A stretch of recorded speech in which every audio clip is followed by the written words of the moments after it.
Neutral रहना चाहिए जो हिंदुस्तान रह रहा है।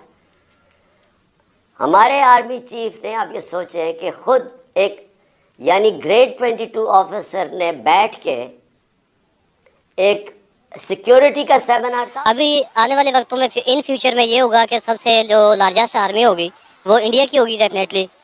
तो इससे यही है कि इकोनॉमी स्ट्रॉन्ग। मुस्लिम कंट्री के लिए अगर हमारा दिल इतना छोटा है तो बाकी कंट्रीज के लिए हम क्या करें?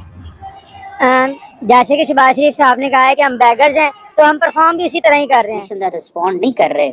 अभी मैं हाल ही में देख रहा था कि फॉरेन पॉलिसी मैगजीन जो है वो यही कहता है कि जो तैयब उर्दगान है उन्होंने बेसिकली अपने इर्द गिर्द जो स्टेट इंस्टीट्यूट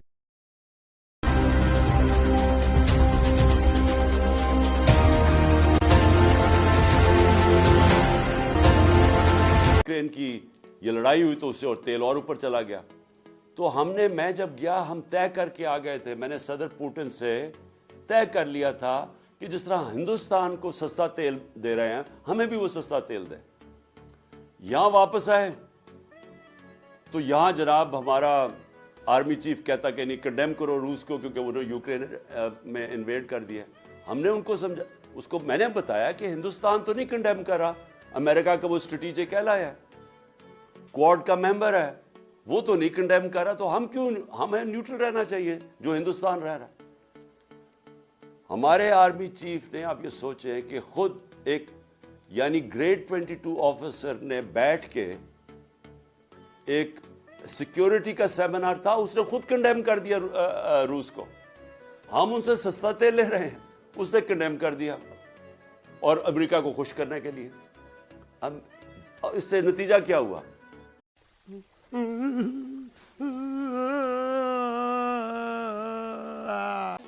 अभी आने वाले वक्तों में इन फ्यूचर में ये होगा कि सबसे जो लार्जेस्ट आर्मी होगी वो इंडिया की होगी डेफिनेटली। तो इससे यही है कि इकोनॉमी स्ट्रॉन्ग होने से पॉपुलेशन जितनी मर्जी ज़्यादा हो जाए उससे कोई फ़र्क नहीं पड़ना चाहिए। यानी इंडिया को फ़ायदा ही फ़ायदा है। हाँ, इंडिया को फ़ायदा है, लेकिन ये है ना कि उसकी पॉपुलेशन जितनी भी ज़्यादा हो जाती है उसमें अगर आप बात करते हैं कि बिलो द पॉवर्टी लाइन जो आवाम है, जो उनकी जनता है, वो इतनी ज़्यादा नहीं है जितनी पाकिस्तान में है। As compare to economy, India की जो पॉपुलेशन अगर बढ़ती भी है ना तो वो इंडिया के लिए फ़ायदा ही है, क्योंकि उनके जो यंग जनरेशन है वो उनके लिए एसेट्स क्रिएट कर रहे हैं। वो आईटी में इतने आगे जा चुके हैं कि वो आईटी से हम रिजर्व्स को बढ़ा रहे हैं। अभी $563 बिलियन उनकी इकोनॉमी हो चुकी है, रिजर्व्स उनके हैं। अगर उनकी यंग पॉपुलेशन ज़्यादा होती है, ज़्यादा हार्डवर्किंग लोग हैं, वो आईटी फील्ड में ज़्यादा आगे हैं, हमें जो इतना है कि वो इतने आगे हैं आईटी में हमसे कि हम जो बुक्स पढ़ते हैं आगे प्रोग्रामिंग में जाके या लैंग्वेजेस में जाके, जावा हो गया, C++ हो गया, तो वो हम इंडियन राइटर्स की पढ़ते हैं। तो वो इंडियन राइटर्स की हम पढ़ते हैं, हमें जो सन 1990 में बुक्स पढ़ाई जाती थी वो अभी 2020 में ही पढ़ाई गई हैं। तो इससे ये पता चलता है कि Indian all over the world, आप जाए ना किसी भी कंट्री में जाते हैं, चाहे आप यूके चले जाएं, अमेरिका चले जाएं या दुबई में चले जाएं, तो आईटी फील्ड में सब के सब ऑफिसर्स जो होंगे, इंजीनियर्स जो होंगे वो इंडियंस होंगे। और पाकिस्तान का एक जो इमेज सेट हो गया है बाहर मुल्कों में, अब्रॉड फॉरेन में, वो यही है कि वो एक लेबरर है। तो वो लेबर में ही लेते हैं पाकिस्तानी को, ज़्यादा वो नहीं, उनको प्रेफर नहीं करते। वो कहते हैं अगर साउथ इंडियन को लेना है तो क्या बात है सर, क्या बात है सर, क्या बात, ये बात है, अरे सर क्या बात है। उनके साथ कारोबार तो है ना सर। हम इंडिया के साथ इमरजेंसी ट्रेड करवा सकते हैं। जब हमारे अंदर मुल्क में सैलाब आ जाता है तो हम टमाटर इमरजेंसी ट्रेड करके मंगवा सकते हैं, मेडिसिन इमरजेंसी ट्रेड करके मंगवा सकते हैं। तो हमें प्याज मंगवाने में कोई दिक्कत है? दिक्कत नहीं है, इनको दिक्कत है, जो बैठे हुए हैं उनको कमीशन नहीं मिल रहा। आप बताएं मुझे, कोई दिक्कत है अगर हम इमरजेंसी ट्रेड करके? आसान सा सवाल है खान साहब, मुश्किल सवाल नहीं पूछ रहा। इतना सब कुछ करने के बाद अगर हम ट्रेड कर लें तो आपको नहीं लगता कि आसान बात है? कर लेनी चाहिए या नहीं इंडिया से ट्रेड? नहीं, जाहिर बात है, पहले भी तो मंगवाते थे, इनकी तिजारत आपस में चलती है, तो गवर्नमेंट बेहतर जानती है, अगर वो जो भी फैसला करेगी तो आवाम के हक में बेहतर होगा, अगर ये करना चाहे तो यही बात। सर, मुस्लिम कंट्री के लिए अगर हमारा दिल इतना छोटा है तो बाकी कंट्रीज के लिए हम क्या करें? जैसे कि शहबाज शरीफ साहब ने कहा है कि हम बैगर्स हैं, तो हम परफॉर्म भी उसी तरह ही कर रहे हैं। जैसे हमारे हुक्मरान हैं, हम भी इसी तरह परफॉर्म कर रहे हैं कि हमें जब मदद मांगनी हो तो हम फौरन उनके पास पहुंच जाते हैं, और अब जब उनको जरूरत है तो हमारे अंदर से कोई भी। सर, बैगर्स की तो ये कहानी है कि मुसलमान बहन भाई मुसीबत में है, हम तब भी कटोरा लेके जो है कभी कहीं दर दर रुलते फिर रहे हैं, तब भी हम इतनी जहमत गवारा नहीं कर रहे कि तुर्की ने हर मोड़ पे हमारा साथ दिया है, आज हर मुल्क साथ खड़ा हुआ है, तो हम भी थोड़ा सा लिहाज कर लें। खैर, मेरा मेन मुद्दा ये था कि मुस्लिम कंट्रीज में से कोई भी उठ खड़ा नहीं हुआ उस तरह से मदद करने का जिस तरह हिंदुस्तान इस वक्त उनकी कर रहा है। तो कहाँ स्टैंड करता देखते हैं मुस्लिम कंट्रीज को, फिर हम बड़ा इतराते हैं अपने मुस्लिम होने पे। ये कह लें बस ईमान हमारे में नाम का रह गया, अवाम के साथ साथ स्पेशली गवर्नमेंट लेवल पे जो अफसरान है उनमें उसका असर अब हमें नजर आ रहा है। ये सारा कुछ हो रहा है जिसकी वजह से इंस्टीट्यूशन रिस्पॉन्ड नहीं कर रहे।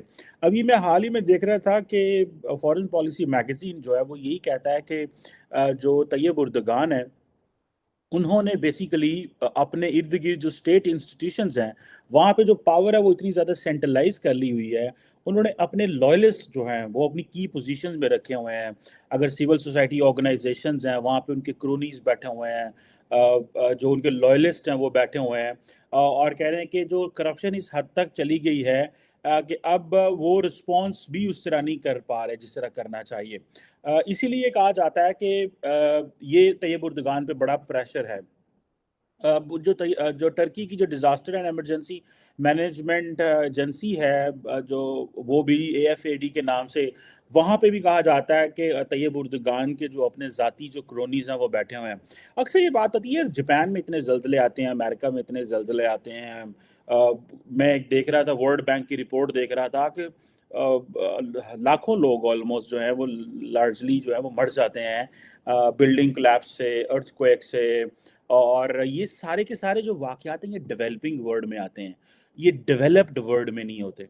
और डेवलपिंग वर्ल्ड में आने की वजूहात ये हैं कि वहाँ पे जो लोग पावर में आते हैं जिस तरह तैयब उर्दगान है, तो अपने जो एलाइज हैं, अपने इर्द गिर्द जो लोग हैं उनको ये पावर में ले आते हैं। फॉर एग्जांपल पिछले साल तुर्की में का एक इलाका था Sparta, western city of Sparta, वहाँ पे एक स्नो स्टॉर्म आ गया और वहाँ पे भी काफ़ी ज़्यादा लोग जो थे वो मारे गए।